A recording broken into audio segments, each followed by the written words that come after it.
नमस्कार, मी रोहित मासने.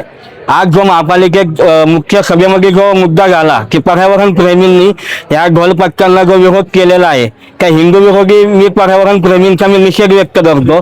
कारण का ज्या वेळेस त्या ओढ्यामध्ये मी बसलो होतो त्या अवैध डीपी रोडच्या संदर्भात, तर त्यावेळेस एकही पर्यावरण प्रेमी माझ्या सपोर्टसाठी आला नाही. पण आज ज्यावेळेस ही जी लहान मुलं आहेत जी आपल्या हिंदू धर्माच्या परंपरेनुसार धर्माला जाणून घ्यायचं काम करत असतील तर ह्या पर्यावरणवाद्यांच्या का पोटामध्ये दुखते हा सवाल मी करतो. आणि तुम्हाला जे काही वाजवायचं आहे, जेवढ्या आवाजात वाजवायचं आहे तेवढं तुम्ही बिनधास्त वाजवा. कुठलेही निर्बंध पुणे महापालिकेने यांच्यावर लागले तर भूतोना भविष्यात असं आंदोलन आम्ही या ठिकाणी करू. आणि या पर्यावरणवाद्यांना मी एकच शेवटचं सांगतो की तुम्हाला जे काही आहे प्लाझ्मा संस्थेला आमचाही विरोध आहे, पण या ढोलपथकांना पारंपरिक जे वाद्य आहेत त्यांना जर विरोध केला तर 100% तुमची राग आमच्याशी राहणार. जय महाराष्ट्र.